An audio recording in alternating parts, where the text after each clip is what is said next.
What's going on, folks? This is Suave, and today we're going to be taking a look at the secret rares that were revealed for the Set 1 Booster Box Romance Dawn for the One Piece card game. We're also going to be taking a look at the box toppers that are going to be available for the Japanese booster boxes, as well as we're going to see some hidden cards that you might have missed earlier on in the week, and we may or may not know what some of them do, but we're going to take a look at that. So without further ado, let's begin.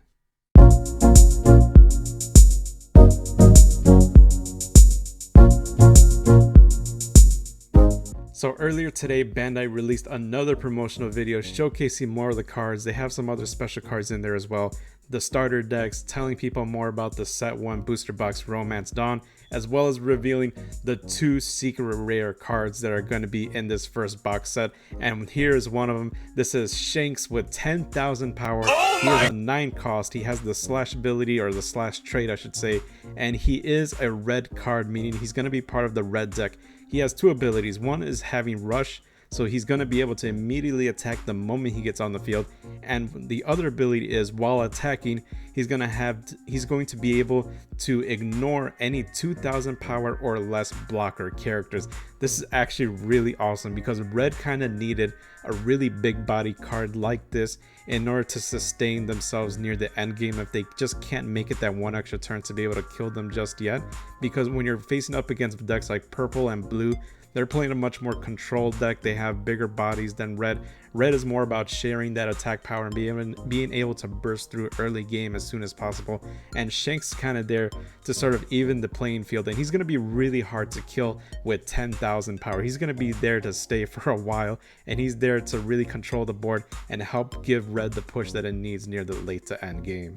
The next secret rare that came out was Yamato. Yamato is a 5 cost for 5,000 power. You smell that? I smell cap. And she has a green card, meaning any green decks can include her in their decks, and she has some really interesting abilities. So her first line is actually a passive ability. Basically, her name can also be counted as Kozuki Oden, which is kind of thematic with the anime as well.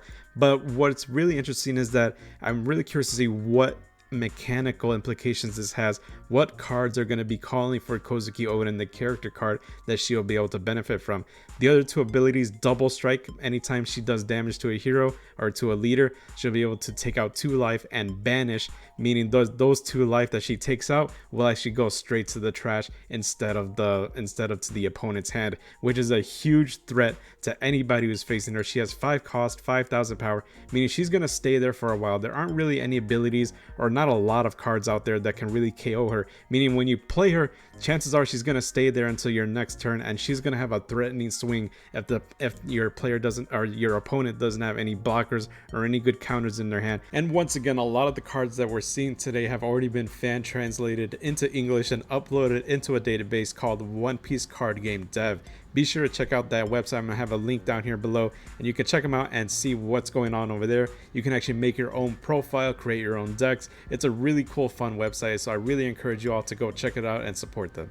Next up are the 6 box toppers that you have a chance of getting whenever you get a booster box, and we've actually seen all 6 of these cards in the past. However, we've seen them with like the white lettering, the white box, and this one is more like a full art, but it's not necessarily a full art because when you look at the original cards, you can actually see more extended art, because in this artwork is actually more zoomed in. So we got Cavendish, Cat Viper, Dogstorm, Alvida, Perona, and Who's Who. Let me know what you guys think about these box toppers. They actually look pretty cool themselves, and obviously they're free because they just come in with any booster box that you come with, so you can't really complain about it.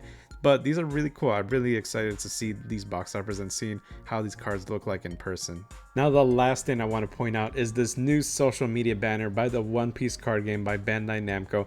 And there's a new banner. If you zoom in a little bit, you can actually make out that there's some new cards that they have not yet officially revealed. One of them being Mihawk, which is a 9 cost blue card, and we don't really know exactly what he does because the text is just a little bit hard to read, but I think people have noted that there are some words that they can make out, and one of them being that he probably has the ability to be able to bounce a character down to the bottom of their opponent's deck, similar to the crocodile blocker that we already have. The next card we have up here is King. So King is going to be a 7 cost for 7,000 power. We have no idea what he does because there's so much text there. It's all blotched up together. No one can really understand or translate what that's supposed to say. However, this last card that we're going to bring up, we actually do know what it kind of says because it has a white box for the text, and see the black text actually comes out a little bit clearer. And so when we actually look at it, the rough translation for this reads that you can rest this card, and when you do so, you can look, or you can choose one card in your opponent's hand. And if that card happens to be an event card, then you can remove one of your opponent's life, and I think you can either trash it or put it in their hand. But either way, it's a way of removing life without attacking. And when we look at the name is actually for Arlong. So we know that Arlong is going to be coming, and he has this unique ability, and it's probably going to be pretty fun and crazy to have him on there, to have such a wild card, wild ability there. We don't know, again, we don't know the exact wording of this and the exact abilities, but that's kind of the rough translation that we can get out of this. And that's going to wrap it up for the hidden cards that were found earlier this week. That's going to wrap it up for today, folks. Post your comments down below. Let me know which cards you're personally excited for. And if you like this video, be sure to hit that like and subscribe. We're going to be bringing more content like this in the near future. So with that being said, I will see you all next time. Bye, everyone.